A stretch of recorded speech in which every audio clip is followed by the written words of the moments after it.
Yeah. And hello, everybody. And this is Dr. Lucas Derks. We are so excited to have you, Derks. Lucas on Facebook Live for the very first time, I think. Yeah. Normally we do Skype and then nobody else is listening. Yes.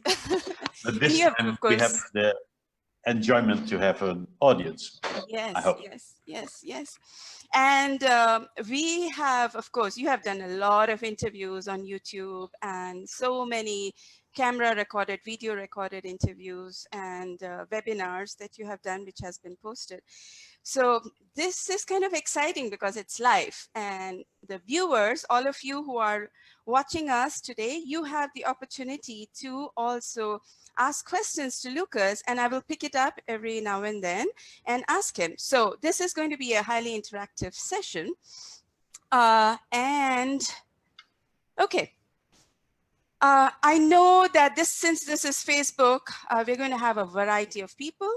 And some of you are, of course, mental space psychologists from the world. So namaste from India to all of you. Thank you for coming over.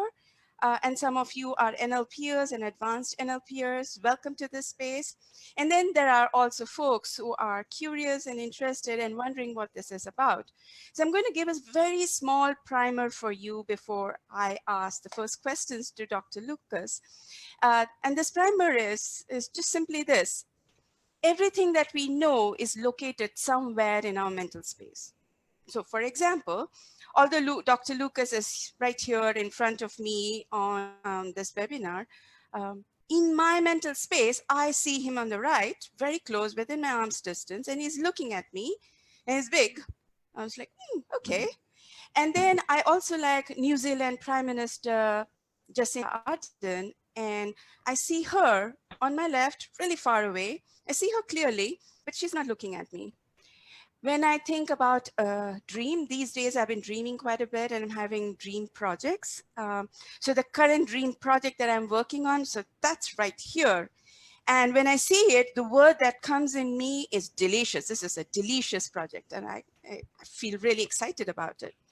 And another dream that I have is that's a little far, but I can see it, but it's on my left, I can see it. So as I'm showing you, it's not just people, but things and everything that I know is located somewhere in this mental space. And that's the basis of today's discussion. And the very first question that I'm going to ask you, Dr. Lucas, is this. You had written, and you have said it a number of times, that the role of space was missing in mainstream psychology for quite some time. Could you speak a little bit on that? Yes, I'd like to do that. And I would like to welcome everybody who is interested and paying attention. Yes. And I'm very happy to be here together with you. Yes. And so I have a demonstration that will show a little bit the background of this idea. So here I'm holding a pen. Now I'm dropping it and it falls to the ground. Yes. Now most people will say, that's very obvious, nothing special. And so it is. But you need to remember that only from when in science people start to look at the rules of gravity, we could fly to the moon. And so some things that are very obvious are often missed out, even by science. And one of the things that are missed out in psychology a lot, not by everyone, but by most people, is that all our thinking takes place in the space around us, just like you explained. Yes. And inside of us. Now, this is so obvious that not many people will say, "Oh, yeah, special." But from the moment on, when you start to study this more in a scientific manner and pay attention to how this is playing out in psychotherapy and in human interaction and in how people conceive of certain things in creativity, your field, and then you see, oh, well, this is really the basis of psychology. Yes. When we take this as the ground, then there's a whole new view on the human mind that appears. And so the view on the human mind mind that appears is, I try to make it simple, Yes. because there's many beautiful words for these things. But the view is that, now, as you already told us, but now I tell it again, I'm here, Yes. and I have perception, so I see things in reality around me. And then at the same time, there's all kinds of things going on in me. And in fact, there's a sort of unity of perception and inner process. Because when I look at you, then my mind already starts to think about Bhavana, your Yes. headphones, your Yes. ear, or that you have mental space psychology in the background. And so Yes. a lot of processes are started from having this perception, and it Yes. goes on all the time. And this perception is, of course, stemming from things that are in real space, objects that are in the physical space, in the real space around us. But our mind creates a model, needs to create a model of that, so that we can find a way, that we can find people, food, security, because we Yes. need to find a way in the real world. Yes. And so we create a model of the world inside of us. And this has a strong relation to the real world. Yes. But of course, we cannot copy the real world in our mind. So we make something, yeah, that's a little bit distorted, or has different dimensions than the things in the real world. But it's our map of the world. So this map of the world is literally a model that we are creating inside our mind, and we are working through it. I mean, it's not just a phrase, but it's actually how we are perceiving this world. Am I right? Yeah, you could say that the world is three-dimensional. Our map of the world is also three-dimensional, because that, of course, works best. Yes. And when we walk through our homes, and we find when we find a way from the living room to the kitchen, so we're not so surprised that we can find that route in our own home, but we can only find it because we have an adequate map, a spatial map of our home. Yes. That helps us to just find the way. And when I tell this, you see that because of the unconscious nature, it's so much in the background of our awareness, Yes. that this happens. So that's the main reason that psychology missed it out. Yes. So viewers, those of you who are watching it, I'm just going to elaborate one point that Dr. Lucas just brought in, that we have a map of our home. So for example, wherever you are, just think of your kitchen. So I'm assuming you're not in your kitchen at this moment. So wherever you are in your mind, think, how can you reach this kitchen? So what would you be doing? Will you be first taking a right, then a left? And as you do whatever you have to do to reach your kitchen, what do you observe? Can you already see where your cupboard is located, or the table? Can you notice where the vase is located, or maybe the bookshelf? When you enter the kitchen, do you know what is in front of you and what's on your right? Is that all emerging in your mind at this point? And if it is, this is the spatial cognition work that Dr. Lucas is referring to. Is that? Yeah, and what would be an interesting exercise is to go in complete darkness into your kitchen, so make it really pitch black, and then fry an egg. Find something in your freezer and do that, and then you are totally dependent on the map that you have, and you will find out that you come quite far. Yes. Now, the important thing of mental space psychology is that these things of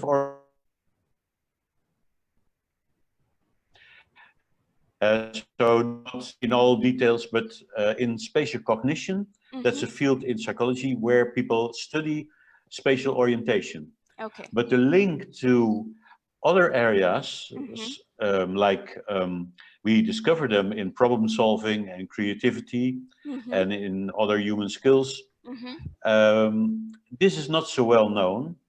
And when you look at that, then you see that how we orient ourselves in our homes or everywhere, we use for that the same cognitive and you could say the same mental capabilities as we use when I ask a person, can you think of where is Visakhapatnam in India? Yes, yes. So where is it located? Is it on the sea, on the east coast, on the west coast? Now, this is logical that you then, when you have had some schooling in geography, you probably get a map and then you go look at the wrong map and they need to, okay, is this it? Yeah, is that it? Of course, when you live there, it will not be an issue. Right. But then you're searching and then at a certain moment, you found it, you know the answer. Yes, yes. It can be wrong, but you think you know the answer. And this is like a sort of spatial search in your mind. Yes. Now, and also when you get more abstract questions, so when somebody tells you, what is the capital of New Guinea or so? But that's still geography. But what is the currency of New Guinea, for instance? Or the currency of Bhutan? So something like this. It can be any question. Maybe I'm a little bit stuck now to geography, but any question, when you take it on, you use a sort of orientation in your own mind to find the answer. So, for example, when I think about the dollar, the US dollar, at this point, if I'm thinking, so that is a way by which I'm thinking, I'm able to reach this image of the US dollar. Yeah.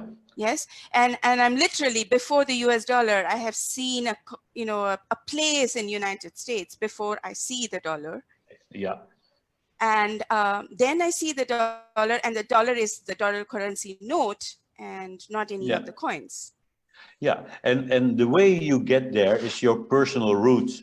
Yes. So when I tell you, can you please buy now a bottle of milk for me somewhere? Yes. So then you need to go to look, okay, where's a shop in the neighborhood where I can buy milk? And then you go out and you follow what you thought of, or some people are more stupid. They go out and then they look around until they get to such a shop, or they ask people. Yes. But this is a search in space that you can do in your mind, and you can do it in reality, and it comes very close to each other. Yes. But when I ask you, what was the first time that you heard a song of the Beatles? Yeah, I think of my childhood with my cousin, who was the first person who put on a cassette and said, listen. Yeah. And so you make this search and you go into history. And for instance, I literally went into that room right now and I saw him, and I was literally there. I could see him there. I saw the cassette recorder. I saw the cassette even, and him pressing the button literally when the first song went through. Yeah, nice. But you could see it as to your mind is similar like shopping. But now you're shopping to a piece of information in your own mind. Yes. Now, and what's important for the application of mental space psychology in psychotherapy and coaching is that when you have this basic idea, you understand that all representations of, well, all the things that we need are spatial, but at least all the issues, all the problems are also in space. And then it becomes very fascinating because these problems have often typical characteristics, how they are represented in our mental space that cause them to be problematic. And this is so interesting, Lucas, because I was going to ask you, the next question that I had in mind was, you have also written a number of places, and of course it's also evidenced, is that space is the primary organizing principle in the mind. And I'm repeating it for the viewers. Space is the primary organizing principle in the mind. And I was going to ask Dr. Lucas, so what? And he has begun to explain, so how does it play a role in psychotherapy, in spatial psychotherapy? Right? Yeah, it plays a role, of course, in very practical things. So when you have to design a home for the elder who are not so good anymore in finding the way, so then, for instance, it's good to make every story of the building with another color of carpet and organize it in such a way that there are recognizable things in every story, and that all the doors maybe are of a different color or have some symbol, so that you know this helps physical orientation. Yes. But also when you want create maybe tax forms. So when people need to pay their taxes and they need to orient in this complicated matter for where do I need to put this sum, or where can I find what I can retract, or what percent do I need to calculate here. Yes. So then when you know that people have need to make a spatial representation of this to find their way, you can help that to make it easier for them to create a sort of three-dimensional scheme to know where to go to when they do some job like this. So, and just a little bit of interjection, Dr. Lucas. What you're saying is, I right now said, how is space as an organizing principle playing a role in spatial psychotherapy? And you're saying it's not just psychotherapy, it's across the fields. This is an important area of work, and that it can be from architecture to designing your tax forms to, I think, design thinking also, and to any other practical everyday life issues, wherein a spatial kind of a thinking is going to help us, you know, be able to engage with the user or the consumer or the client better. Did I get that? Yeah, well, you could say that the Greeks, who already had this method for preparing a speech by imagining all the topics in a separate room. And then in your imagination, you went from room to room and spoke about the topic that was stored in your mind only in that room, or that you make a walk through a field and then you can just organize your information from, okay, I'm coming at the temple, and then I come at the river, and then there's a bridge. Now at the temple, there's at the river, there's this story, and at the bridge, there's this story. And so that helps you to use your spatial structure of your mind to organize information. Yes, okay. And in psychotherapy, well, to me, it started when I found out that in social relations, that people use space to create relationships. So I did not have this wide view on this subject at that time, but I found out, okay, when a person has a relationship with a person, then this person is located in their mind at a certain spot. And this person looks in a certain direction. At a certain elevation. Just like you expressed before when you told about me and the Prime Minister of New Zealand or so. But then that's holding for people that are more, well, people can be more close, your close relationships. Now, where will they be? Yeah, close in your mental space. And then you have people where you have more distant relation. I don't know whether you know personally the Prime Minister of New Zealand. No. Well, I expected that. And so that's probably why she's further away at a distance where people are that are not direct acquaintances. Yes. So Dr. Lucas, that takes me to the other aspect that I have been often asked at different workshops, and different people have asked me. So what is there in mental space psychology beyond social panorama? Viewers, when I say social panorama, those of you who don't know, he is the developer of the social panorama model, which is looking at the unconscious spatial relationships between basically social relationships, the unconscious structure in space of social relationships. And that's a question that's been asked because social panorama was there for a very long time. And folks ask, okay, so what is there in mental space beyond social panorama? And would you answer that? Yeah, so when people understand the social panorama, so that we create this social landscape, then some people also maybe have heard about the personal timeline, that we organize our information, um, that memories from the past in another location, then that projections for the things that aren't going to happen, so our future, and that people may have some area of space that they use for the present. Now, this is a very basic given, and this was already discovered in the 1980s, and there's already used, worked with therapeutically since the 1980s, so before the social panorama. And the combination of these two things, for instance, bring a more rich idea of the structure of mental space. Because it tells there's an area of a level of social, and there's a level of memories and expectations. And then there's the here and now. Now, when you bring these two together, you find, for instance, that there's also the self. And the self and the here and now often do have a strong relationship, because when you ask a person, where's the here and now, they may point at a certain area, and when you ask them, where's the me, or where's the feeling or the location of you yourself, they may point at the same place. Not necessarily, but a high chance.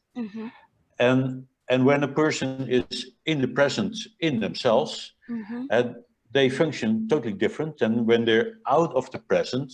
So when there's in their experience somewhere in the past or in the future, and when they are not having their self in their body, for instance. Yes. And so that make them already a little bit weird, or dissociated or distanced. Yes. So there's a person that, you cannot directly communicate. They are occupied with other times and places and with other people, maybe. So Lucas, there is a question that's come through. So a number of people are watching you. And so I have Dr. Sanjay Agarwal, Sridevi, Horatio, Shalini, Shikha Gandhi, Sudipto, John, Ishwar Das, Abdullah, Sandhya Narayan, Alexandra Sands, Shruti Rati, all here watching you. And Shikha Gandhi has a question. She says, if I change my map of the world, but the person who was earlier dominating my mental space doesn't change his or hers. Yeah, so now we are already going in the deep, because we need to see that everybody walks around with a spatial model. So that is the logical assumption stemming from believing that space is the primary organizing principle. So it holds for everybody. Yes. And in between people, there is non-verbal, unconscious communication. Yes. Besides the conscious verbal communication. Yes. So I can talk to you, but now you're looking somewhere at the moment. Yes. And so I know you're not there for me at this moment, or something. Now, that is non-verbal communication. Yes. Go on, because you don't. Yeah, I'm just trying to share the. Absolutely, I see that it's functional, but there's now I come to the answer to the question. So when I have a person that dominates me, I probably have this person somewhere higher up, close, looking down on me, and I think this person is more important and stronger than me. Yes. So this is the logical situation. It's very obvious. Yes. Now, when I reduce the size of this person in my mind, put the person a little bit to the side and further away, now I feel, the domination is probably gone. So it gives me the relief of the domination.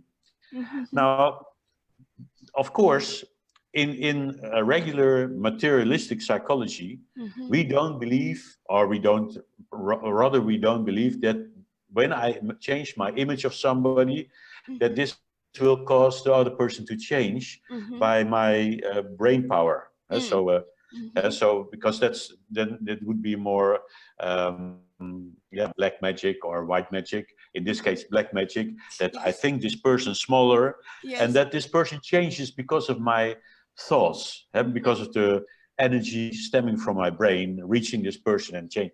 Now, we don't believe that, but people may believe that. But in this model, this is not used as an explanation. So what is used as an explanation? Now that from the moment on that I freed myself from the dominance, I will probably straighten my back, have a more deeper breath. My voice will sound different. I am suddenly able to look this person in his eyes or her eyes and stay there. Just before I was shying away because they were in this position of dominance, and that brings behavior like that about, that you cannot look the person very long in their eyes quite often. Maybe when you feel guilty, but then still you shy down with your eyes. Now this is all different. And so it makes it possible that even when I don't say anything, that just by my posture and my looks and by how I move, the tempo of my breath, and by all other non-verbal signals, this person may see that I behave as a more eagle, so that I'm not submissive anymore. When the person is sensitive. So when the person is sensitive, because you have also people who are not sensitive for that. So they dominate and they don't see any changes in another person because they're blind for these signals. So then they will have a problem because they then will try to still dominate. So they order you, take my shoes off or something, or fry an egg for me in your dark kitchen or whatever. And then you don't do that anymore because you're not their slave anymore, because you change your representation, so you don't obey. Now then when they are not sensitive to all these signals that you already gave, that you positioned yourself as on an equal level, then they probably become mad. So they start to yell, didn't you hear what I said? Because they don't notice these non-verbal signals. And then the verbal probably will enter the game, and the person who changed this image will say, nah, I started to see you as just as important as me myself. So notice that. So that could be. That could be. Lucas, so that because so we don't know what the story goes. How the story goes, yes. So the person who asked the question to you, Shikha Gandhi, she writes that she's a big fan of yours. So, Dr. Lucas. Oh, thank you.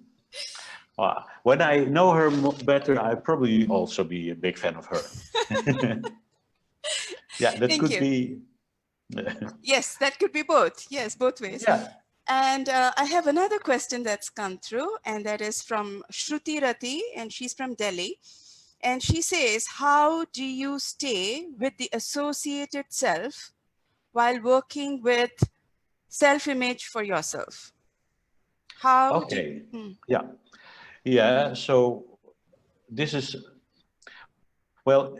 a bit complicated. You could say that one nice thing of the social panorama and working with the social panorama with the self is the center of the social panorama, is that it's often difficult for people first to know that they have a social panorama, because they tend not to reflect on that, but they only sense the emotions and are aware of the meanings of what's going on, but they cannot see that it happens because of images being located at a certain spot. Now, but when you are educated, or you read my book or your book, or you were in your workshop or my workshop, and you came to know the social panorama, and you come to know about the self, you may, of course, try that on yourself. And some people are really successful with that, but it means that you need to trust on that that this is building on an already existing capability. So we work with the self, but it's not that from the moment on that we start to work with the person, that then only from then on they start to change their self-image. No, they did it probably most of their life, and but they just responded to the environment or to other people. So they came in a certain context and thought, oh, I need to take leadership here. And then they did something of which they don't know what they did, but they did something. And then they felt more important and said, okay, let's do this and this and this. Now, when you work with your own self-image, you probably want, the question was how to stay associated. And the thing is that when you work with an authority, like before, the problem can be that you look at the image of the other that's high up and strong, and that it forces you to leave yourself and go in second position. So you move into their position. And so then you're not so much associated into yourself.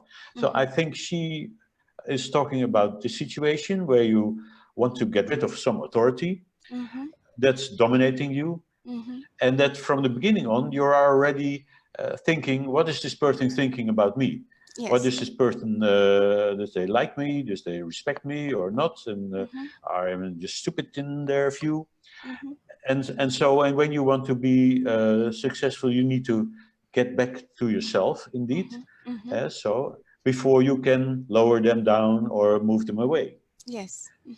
And so I think this is what she means, but maybe let her say whether this is an answer. Okay, I'll wait for her to respond to that, if that was her answer. But Lucas, well, sorry, I when I really answer, I would say that that she first tries to shake off the whole relationship and get to a very strong sense of self-confidence wherever she got it from. And then take that along in the situation where the authoritarian person or the dominated person is a part of, but then stay with this and then work with this. But an alternative is that you, when you have a very difficult time to stay into yourself, you can also see the two of you from the outside, then lower the other person down and bring the person a little bit further away from you, and then step back into yourself and just believe or trust your mind to translate that in then the shape where you are in yourself and that the other is lower down. Okay. So, sorry. Yeah. So Dr. Lucas, for the sake of the viewers, I'm just going to summarize a few points of this. One that he said, and correct me if I'm wrong as I'm picking up and summarizing, is that one, when you are associated in a specific context and you want to change the self-image in that context, it helps when you have an already existing capability to do that, which means you have been either guided to do that for some period of time, or you have been doing this, and so you have an experience of working on it. Number two is, if it is the question of an authority or a dominant person in your mental space, it might help to to do a creative turnaround by first changing the problem personification of the dominant person's location, size, etc., before you begin to work on your self-image. Or there is a third way, and the third way is to using perhaps your personal timeline to figure out the time when you are confident, bring that self-confidence back here, then work on the problem personification, and then work on the self-image in the current context. So there are multiple creative ways to work through it. Is what I have summarized. Did I miss out something, Dr. Lucas? Well, I think that the best thing is the last sentence that you said. There are more ways of doing this, and the most important thing is that you understand what you want to achieve.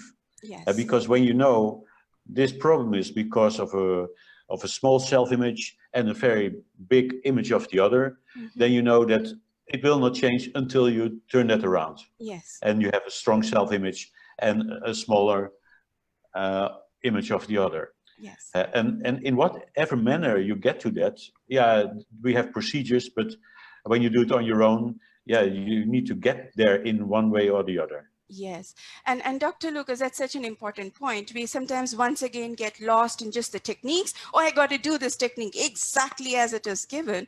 But I think even in your workshops and in all my interactions with you, you have emphasized creativity, you know, just being more creative, knowing, having the intention clear, the goal, the outcome clear, and then working, but just understanding the basic concepts. Dr. Lucas, are you there? So viewers, Yeah, I'm still yes, here. yeah, you're It's here. said Yes. that, Yes. yeah, it's said that the connection is a little bit unstable. Yes. But we can move on anyway. Yes, yes, yes. And so, Dr. Lucas, social panorama is one very key spatial psychotherapeutic model, but there are many other spatial psychotherapies, and which is the larger paradigm of mental space psychology. And Right. I just was wondering if you could speak a little more about it, about the other spatial psychotherapies or other ways by which we can use mental space psychology as a... Yeah, so 2 years ago, I made a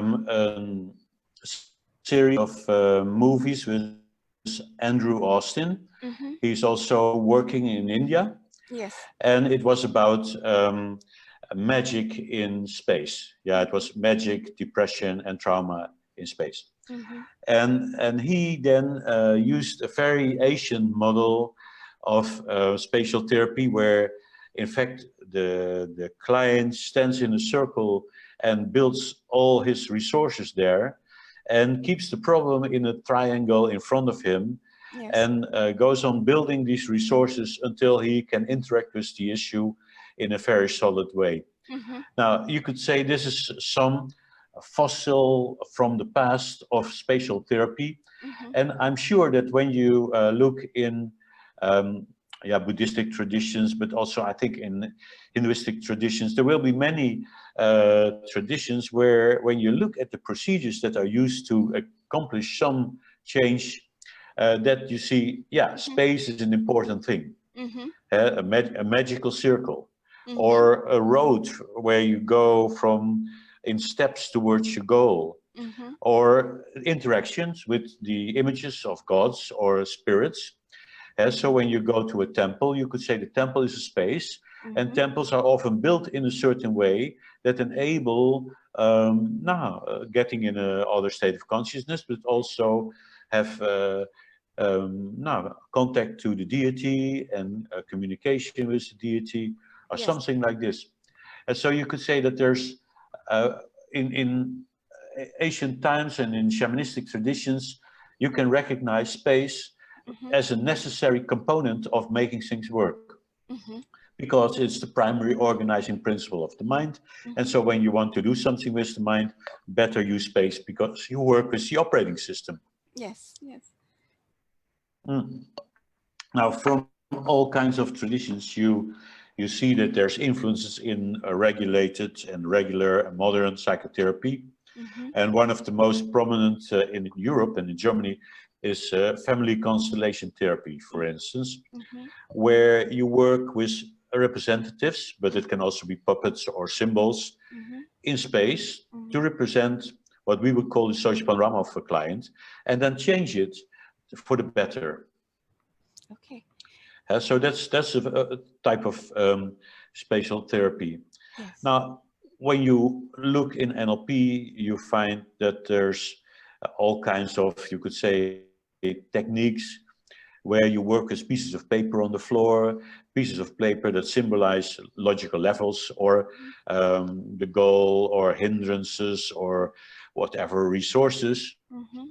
And all these techniques, they have their magical effectiveness, because that's important to see, that spatial techniques seem to have some magical powers. Mm. And I explain it again, from that you use as the operating system of the mind.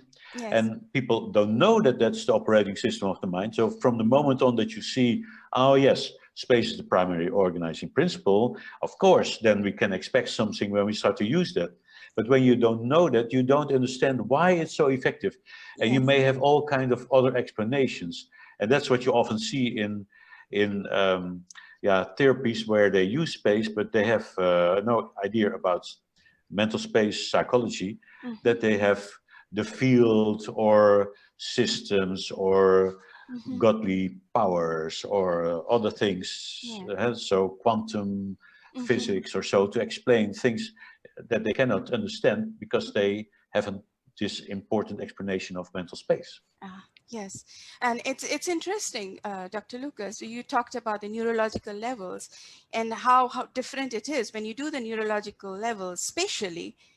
The impact is just, I mean, space is magic, which brings me to what David Grove also said: space as a co-therapist in the Yeah. process. Yeah.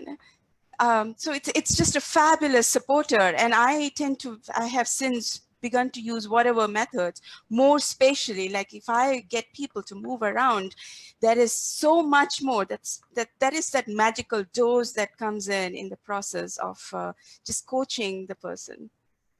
Yeah, and I made this movie with James Lolly last May. You know it, so it's called um, uh, James Lolly Demonstrates Clean Space. Yes, yes, yes, yes. And he demonstrates a clean space session, and I wanted to have that on camera because I thought this is such a well, we are already old, and so and this has already 15 or 20 years of tradition, and he does it in the classical way as learned from David Grove. And so I want to have that recorded so that everybody can see it. Mm-hmm, mm-hmm, And that is a quite sublime demonstration mm-hmm, where this discussed nothing of any content. mm-hmm. Yes. And so to people who have the belief that you need to discuss the issue, so they can look at that movie because, yeah, what is it about? What is the issue? Mm-hmm, The client doesn't tell. The therapist doesn't ask for it. mm-hmm. Yeah. And so they work only with symbols in space, and the client moves from the one perspective to the other, goes to the left and to the right, and there's also a little stair. Then she goes up the stairs and looks around and moves around, and then at the end, everything is solved. And you can see it from her non-verbal behavior. Yes. So the lady works like crazy, is problem solving like Yes. crazy, Yes. And but it was so you don't visible know in her what the problem state. is. Yes. Yes.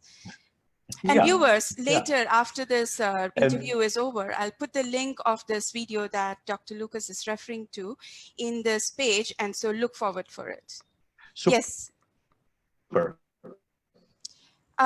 Dr. Lucas, Sinu says, I think he is from Kannur, Kerala, and he says hello to you. Thank you is Hello. what he is saying. Okay. And there is a few more questions, but before that, I have a question, and that is, when you using, so this is for people who understand some amount of mental space psychology. When we are working on, say, limiting beliefs or the family panorama process into the ancestors, using the process that you have developed, you tend to go before the concepts have been produced. So you go behind time, really far off. And that's a very interesting use of time and timeline. And would you speak on that a bit? Yes. I'm happy to talk about that because I consider it partly one of the things that I got a better grip on. And so the practice was already existing in several procedures, and for instance, Richard Bandler had some technique where he went to from what generation in your family does this stem? Yes. And then change the belief or change even the genetic code, imaginary, and I was looking at that a lot, and I experimented a lot with, you could say, with the technique change personal history, with regression therapy, where you go back in time to make a change in childhood or so. And then it was so obvious that there was a point where when later, so when, for instance, the point was at say age 5, but when I tried to make the changes at age 6 or 7 or 8, it was hard. But when I went before that to age 4, or even to conception, it was easy. So and this didn't happen once, but it was every time. And so I found this, and when I discussed with other people, they all recognize this, that there's this phenomenon that in how we code events and learnings in our life, that the moment of input where we learn something is quite critical, and after that moment it's very hard to learn something new, especially something that contradicts it. So when it is a belief and we want to introduce a contradicting belief, now we know conservatism, people are very hard to change in their beliefs, because when they have learned a certain belief at age 4, now you need to do a lot of work. And you see that quite dramatic when it's about a religious belief, when a person has learned a certain religious belief in early childhood, and they want to change their religion or become non-religical. And so then it often goes with deep emotions and a lot of effort and back and forth and guilt and all kinds of things. And so when you go before, you could say when there's still a tabula rasa, when the person doesn't know anything, when there's not such a belief formed yet, the mind is open. And that's a phenomenon that that's very fascinating, because we, of course, cannot go in reality back in time. So it's all happening when I do therapy, it's all happening in the present. Yes. But the mind can go back in time, or can do as if it goes back in time, and then believe that it's in childhood. Yeah. And then when we change the belief there, it can respond and behave as if really we changed it in early childhood. And when we change it then before a limiting belief came into being, then it's easy. And when we try to change it from the present or from a too late position, it's nearly impossible. Yeah, and I have seen the same thing when you're working with a problem personification, somebody a person dislikes intensely. The moment I ask them to see the person as a baby just born, there is a whole change in state as to how they view that person. Suddenly, all the stuff that they had experienced in the lifetime of that person, there's a shift. There's a huge shift. And Lucas, are you able to hear the question?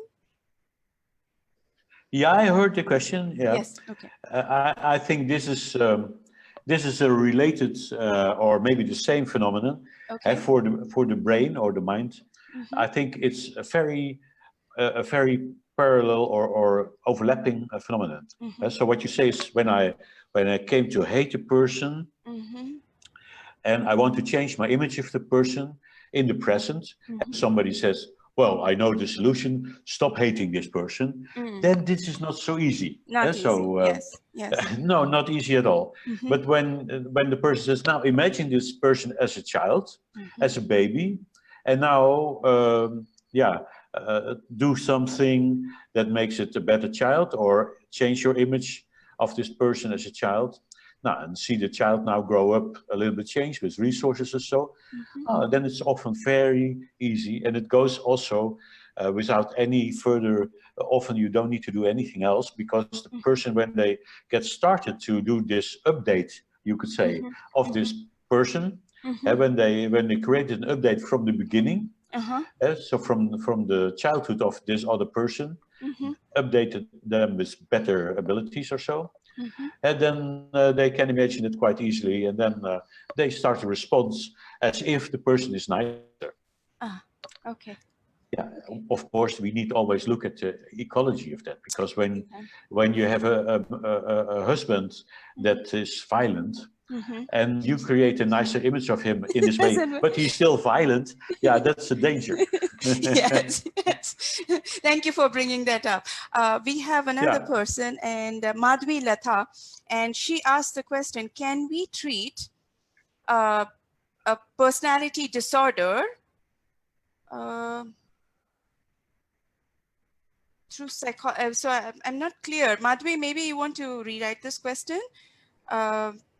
Would you be able to please rewrite this question, because I don't follow it. Can we treat panorama personality disorder through psychologists or psychiatrists? Which is better for this patient? Can you please reword it so I can ask the question to Lucas? There is another question is, can mental space be used to treat physical health issues? Well, logical, you could say, when the mind has influence on the body. Yes. Which a lot of people believe. Yes. And space is the primary organizing principle. You can logically conclude that when you invent or you create psychotherapy to change a health issue, spatial will be better than non-spatial. So, and of course, then you need to think of, okay, what is spatial? Now, a simple example is that some people have physical problems that are related to other people. And it can be related to losing people, so that's a grief issue. But it can also be caused that they in fact have a conflict with a person, but they cannot escape from this person, so there's a constant threat from this person to them, and they try not to pay attention because they think I'm helpless here. Now, and then in both cases we can look at, okay, when you have lost somebody, where is this person that you lost in your mental space when it causes issues, health issues, and also when there's a threat, where's a person, personification in your mental space. Now, in both cases, you need to relocate these. They probably need to go to further away places so that they don't influence you, your body that much. Okay. So when, for instance, you imagine, you have clients who have a dangerous father or partner behind them in their mental space. Yes. And to them, even when the person is not there, they still have it. So yes, in the mental space, they have the personification right there. The personification in mental space. Yes. And this is, on an unconscious level, this is causing a constant strain to their body. And that may cause muscle tension and things that just after a while start to hurt. Or it may influence glands or overactivate things in the physiology.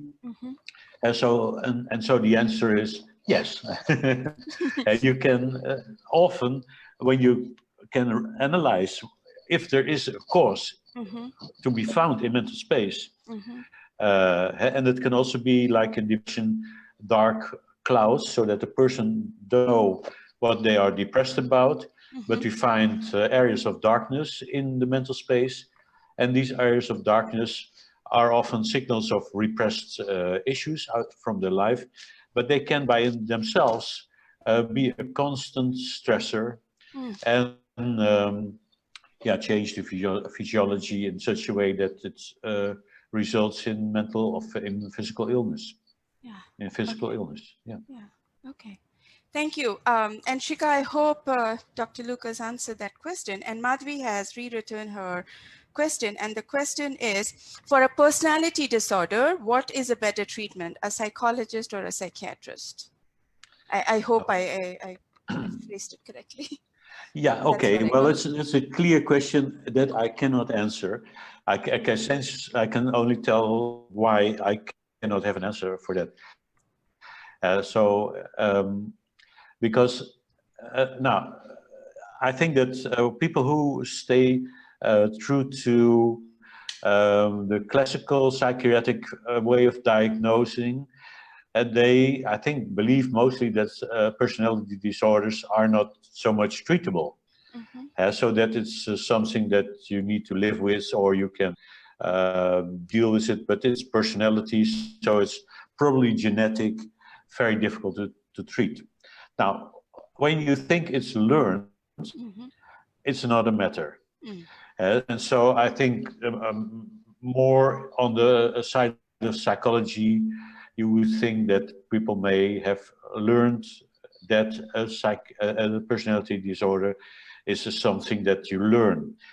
For instance, when you say narcissism is a personality disorder, then you can find that narcissistic people may have a moment in their life where they, maybe with 6 years of age, something happened to them where they made totally a fool out of themselves and were ashamed, and they decided, this cannot happen anymore. I need to come to action and to make sure that something like this, such a shameful situation, never happens to me anymore. And so, and they reinvent themselves and create a much more, you could say, aggressive and assertive personality from that moment on, that takes care that nobody dares to say anything to them that may cause shame. And when somebody criticizes them, they get a full blast of response, of aggressive, assertive response.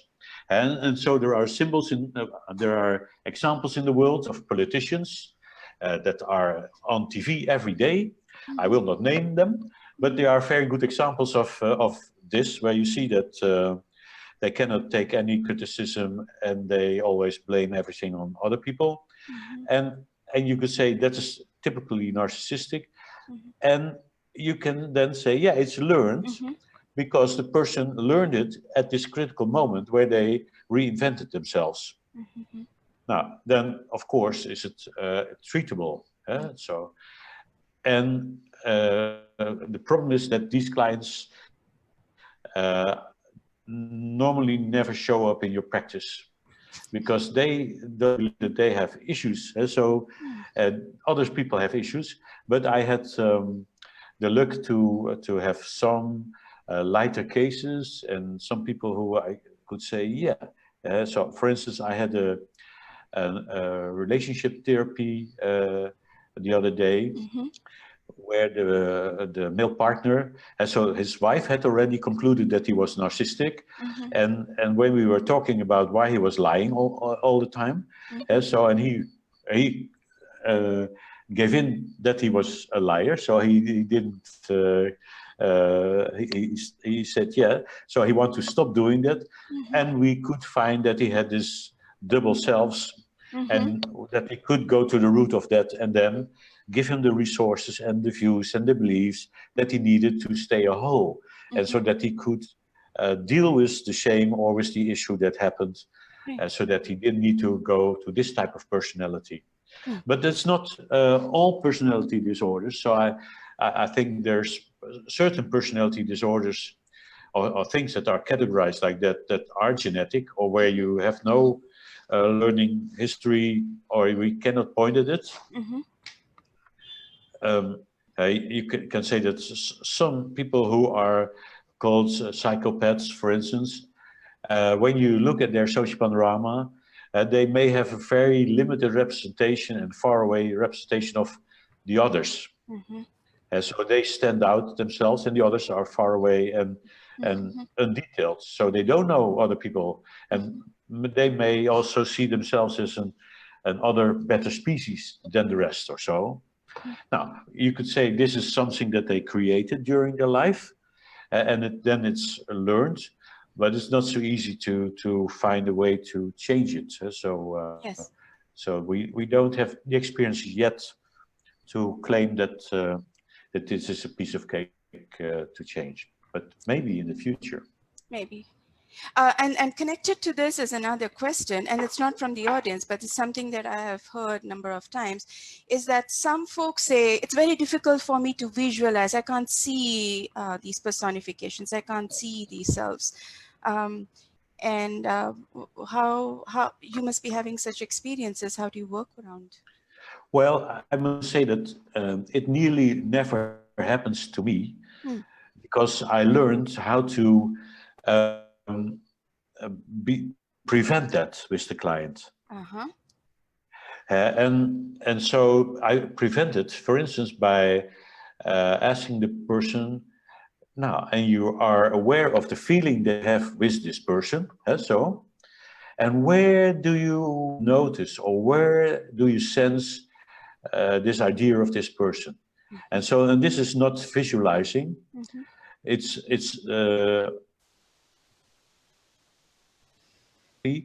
and so it's words that are about like thinking, being aware, being conscious, noticing, Yes.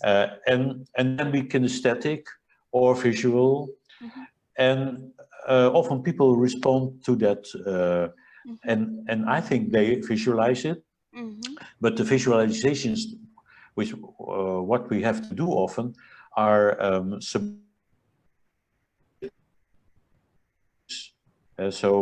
Mm-hmm. the social panorama is probably largely in the right hemisphere, Mm-hmm. and the imagery in the right hemisphere is of a lower intensity level. Mm-hmm. So you cannot really click on that. So you need really to go to that in a sort of intuitive manner. So okay, well, when it would be there, it would be there. So, Mm-hmm. but you Yes. cannot double click. So you and this is one of the techniques that people learn in the training.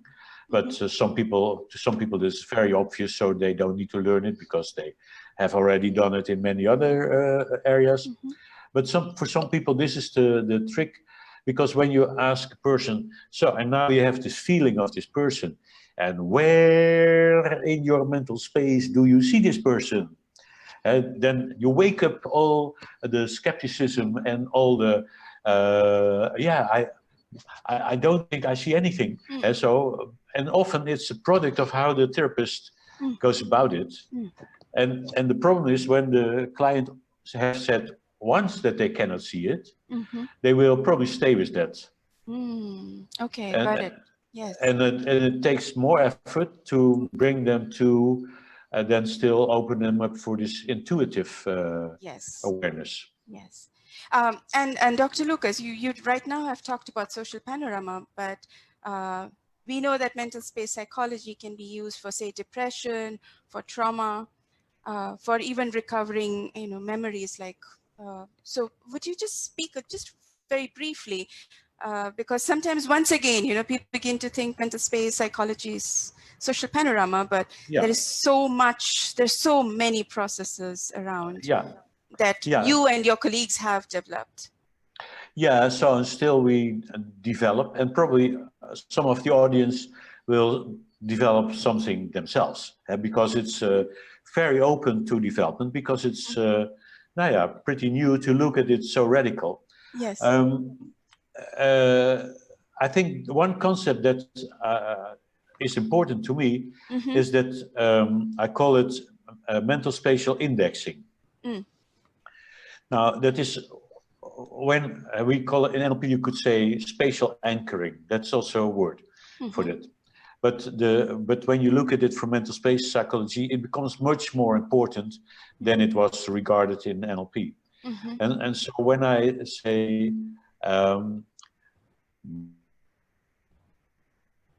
in Visakhapatnam,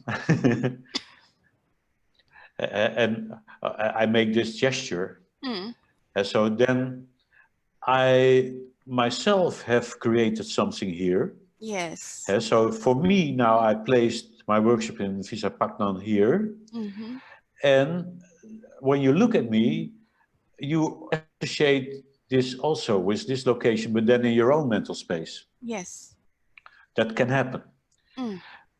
At least you could do something similar. You could mirror it, so you put it then on that side. Mm-hmm. But you could also put it on the same side, and then it's here. So oh, that's the mirroring, and the other is not mirroring. Yes. Okay. It's not important. Mm. All our knowledge, Mm-hmm. all the things that we can remember and distinguish, when you believe in this basic idea of mental space psychology, is organized by putting it at certain spaces. Mm-hmm. Now, of course, that would, when you take it literally, that would mean that you have a ridiculous amount of concepts all over the place, and then it's full and you become crazy. Now, and the mind has a way to make that still work by letting things go to the background.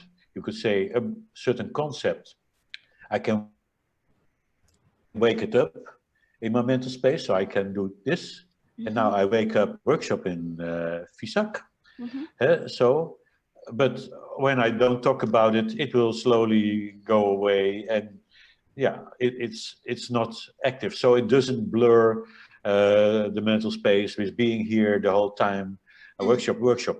But maybe when I need to do it and I'm not prepared, so a part of me will bring it up here at any time to remind me. Think of, you have to go there and you need to be able to do something. Yes. Now, when I have another workshop in Hyderabad, so when I put it on the same spot, I cannot distinguish between the one and the other. So yes. To make distinctions, I need to put them on their own place. I could do it very near, but I can also do, yeah, we have the workshop in Hyderabad and then we have the workshop in Fisak. So, and that makes it not very clear. And when I talk about it in that way, so to an audience, yeah, we have this and we have that, and then it's easy to distinguish. Yes. Now, but where I put it, it's probably the place where it's also in my mental space stored. Yes. And so when I want to get back to the memory of that, I need to go to the same place. And that will lead to me searching there. So, and probably have things also categorized. So it's not only that we have bits and pieces of all kinds of subject matter all over the place, organize these things. So when it's about, Lucas, do we have any workshops in mind? I go, yes, workshops. And I go probably to the area where I store my workshops. And then, yeah, I will do one there and one there. So, now, this is a sort of fundamental psychological principle. But it also means that when a person, for instance, it has a fear for certain things, we can look at where is this located. Now, when it's fear, it probably is located in a prominent spot. So something here.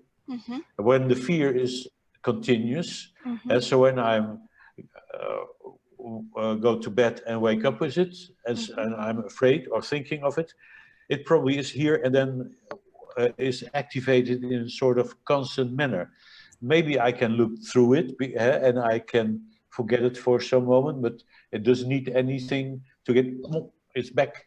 So, and that's often with traumas. Traumas, in a way, are things that happened, in fact, in the past. To most people, they belong in their back. Yes. They are not in their back, they are where the future should be. Yes. And that makes it difficult. Yes. So then, so the things that we study and where we will have a method for to do that is first to find, okay, you have a trauma, where is it located?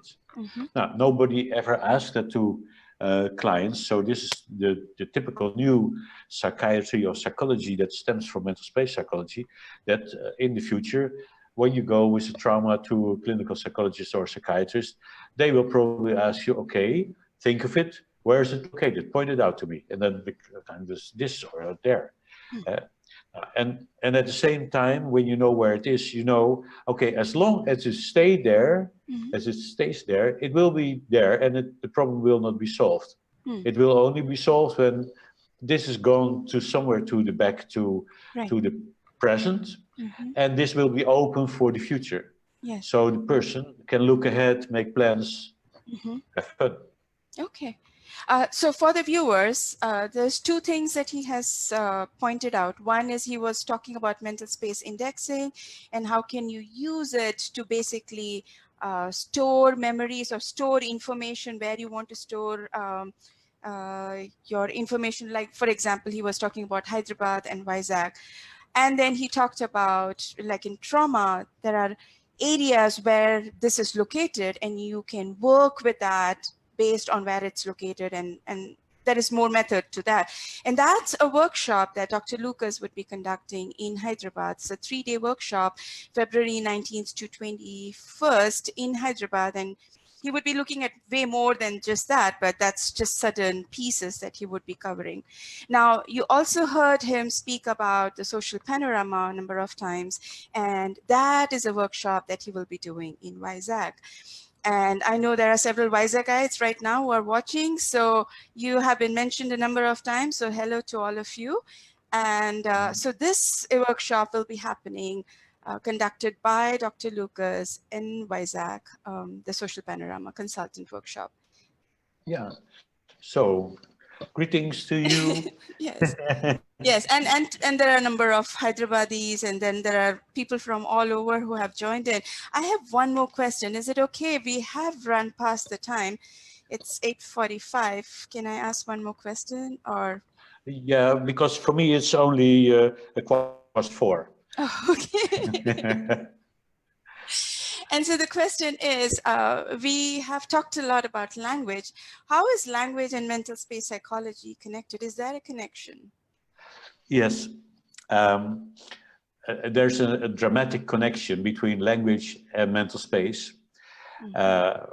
First, mental space was partly discovered by linguists because they were looking at how do people create the meaning to words and to sentences. And they found then, they became aware of, yeah, and when a person says a sentence, there are things happening here.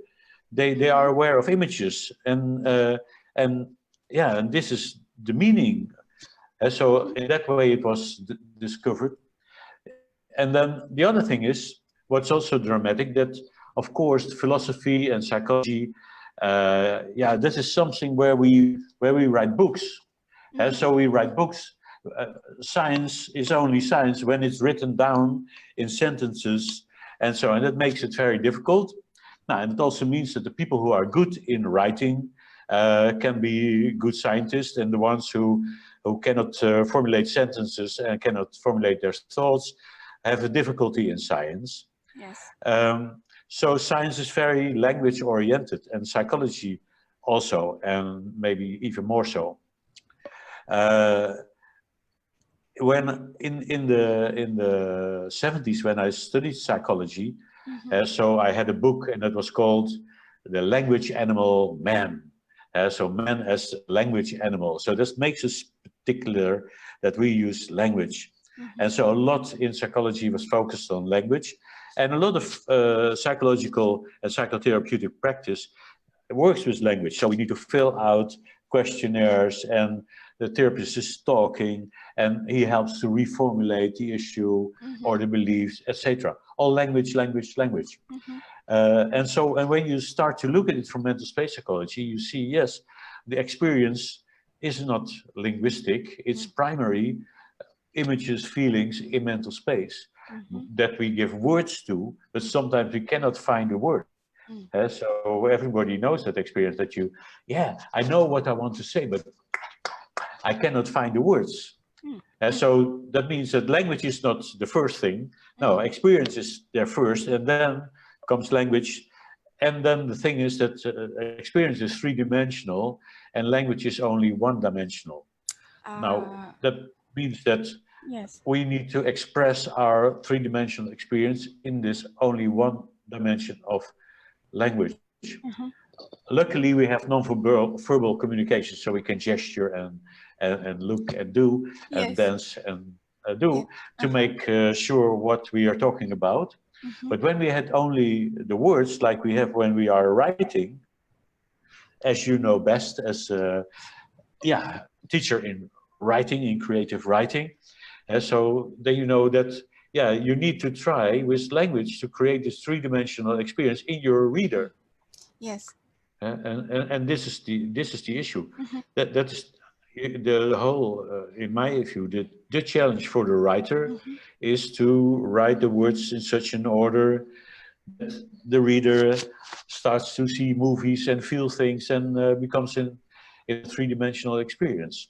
Mm-hmm. So I would connect the two. Yes, and that's why when in my writing workshops, I often bring in metaphors. I asked the participants to play with metaphors when they are writing, because the metaphors then are able to capture the 3D experience of that topic that they are exploring, and that brings in a whole different way the reader can engage with the writing process.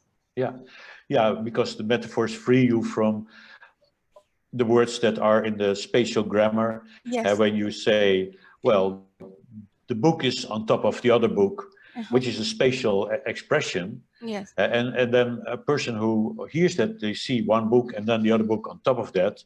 Yes. And then you can say, yeah, and there's a book stand beside that. But this is not making so juicy language. So when you bring in the metaphors, so when you say, well, the little book holds the other book in its grip as a wrestler or something. Yes. And then there's the limitation of the wall of the house of knowledge on the right or so. Yes. Which is the same situation, but it makes it much more fascinating. Yes.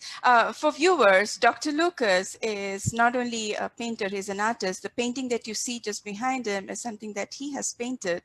And he is also a writer. He has written 2 books. I mean, besides the nonfiction, mental space psychology and social panorama books, he has also written fiction. 2 books of fiction? Yeah, 4, but two published ones. So okay. But so novels. Yes, so he has written 2 novels. Besides being an artist, he's a novelist, as well as, of course, writing in this field of mental space psychology. Yeah, and that's also has his shadow side, because when I didn't have spent all these years on writing novels, mental space psychology would have been much more developed by now. I have one more question, and that's around movement and mental space psychology. And I have, you have also mentioned about Feldenkrais and mental space psychology. And in my practice, I have been hearing the instructors in the awareness through movement lessons talking about self-image of my spine, self-image of my hip joints. And I have been like, this is feeling like Lucas giving me instructions. So could you speak a little bit about movement and mental space? Are they... Well, I think that when it's about problem solving or creative thinking, to me, the idea of Feldenkrais that I understood, because I never studied it for real, so is that when you see the parallelism between the mind and the body, and you think that new ways of thinking and new ways of moving are connected. And so then you can say, okay, when I'm stuck in my mind, I can make new movements, movements that I never tried, and then my mind will necessarily get to new ideas. I am a rock climber myself, and in technical climbing, especially sport climbing and bouldering, maybe some people know what that's about. And so this is the sport where you need to invent impossible moves. And because now bouldering will be at the Olympics this year. And bouldering is that people create some things, maybe now 6 meters high at most, where somebody tries to climb up and reach the top of that. And they make it in such a way that it looks fully impossible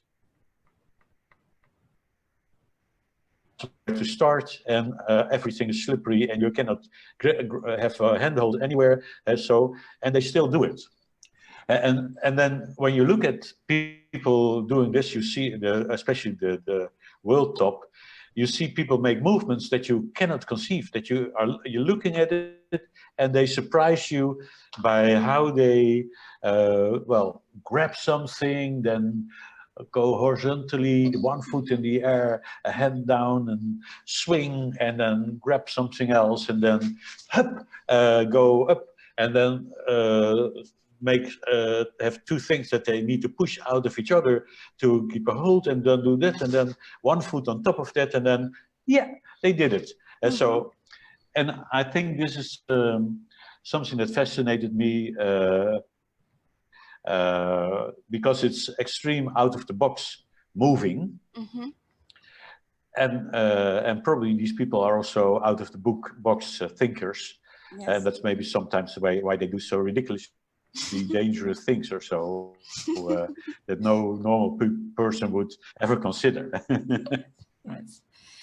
So Lucas, what is your vision for mental space psychology as we move into this new decade? Yeah, well, my vision is quite simple.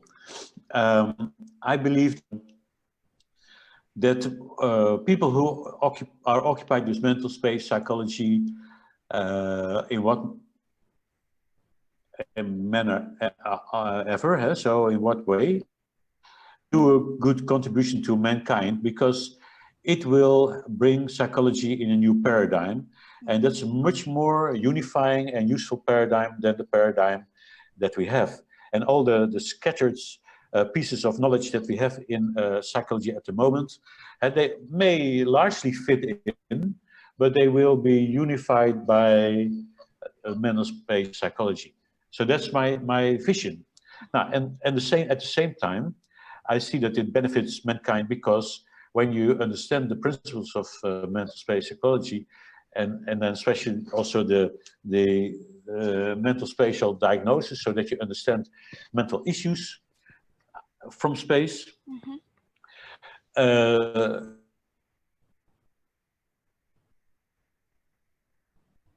you always wouldn't come to. And so it will benefit mental health. So that's what I think primarily.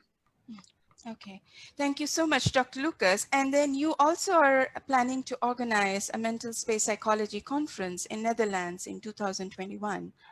Yeah, so we're thinking of doing it in Germany. And we have no date and no place yet. And we are gathering partners to organize it, because mental space psychology, it's worldwide, but there's not that many people. And so we don't expect that when we organize it that there will be suddenly 1,000 people. And so we think it will be a small start-off. Yes.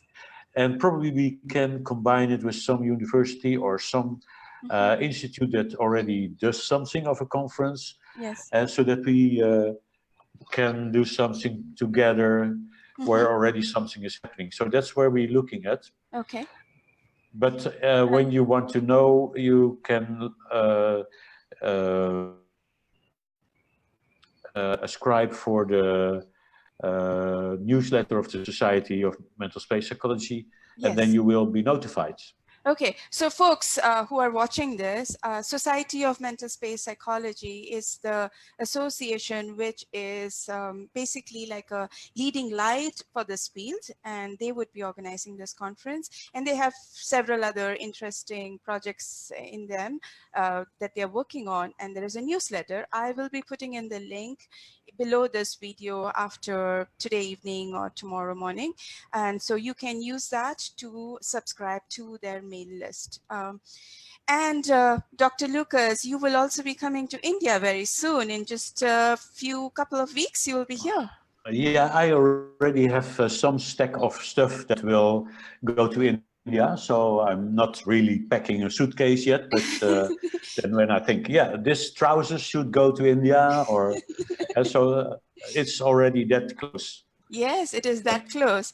And folks, this is your opportunity to learn from Dr. Lucas. He's a pioneer in this field, and as you can see, he's brilliant. He just knows how to simplify things. He knows how to give examples. It's just a treat to be in a training program with him. I have grown so much in this past 1 year because of the work that I have experienced with him and with Jacqueline. And so we had these 2 weeks of spatial psychotherapy Psychotherapy Festival. And it's not just psychotherapy, but it's also the entire mental space psychology field. So it's a festival of 2 weeks from February 19th all the way from March 1st, both in Hyderabad and Vizag. And we over here are very excited. You can still register. I will put in the registration link also below this video. So please register for the program, because this is your opportunity to learn from the pioneers, the developers themselves. And that's a treat. That's something that is very, very, very special. So Lucas, do you, and I have Manisha Manhas, I think she is speaking from somewhere beyond Delhi, Pathankot, and she says, thank you, Bhavana and Lucas, for this informative session. It was wonderful. And Shikha Gandhi and Madhvi Lata are also saying thank you to you. And any other final words from you? Yes.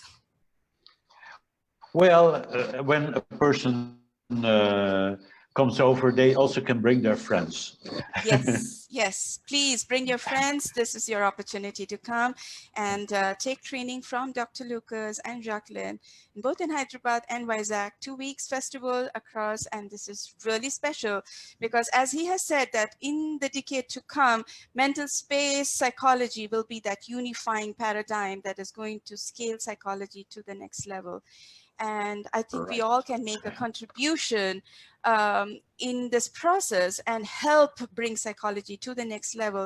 If we are concerned with the mental health issues around us or with various other issues that we are experiencing, we are noticing around us, then this is an opportunity for us to learn this area, which has been missed in psychology for a really long time. It was there in fragmented pieces, but it's being brought together cohesively with this field.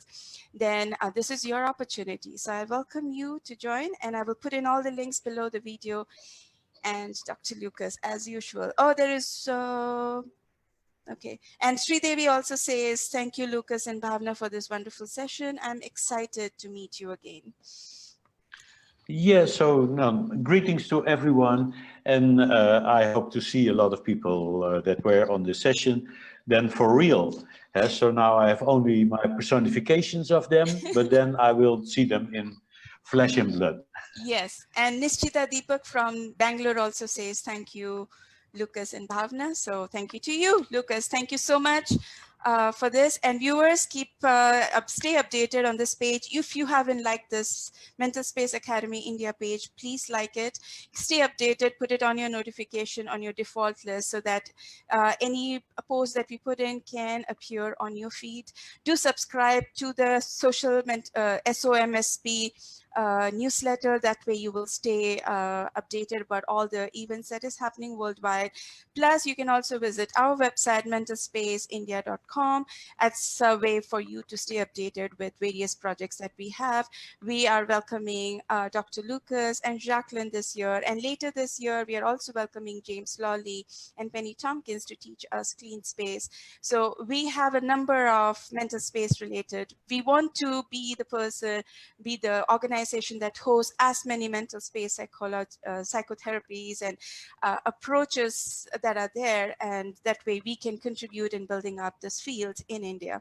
So I look forward to your support in making this, helping Indian psychology go into the next level by adopting and using mental space psychology.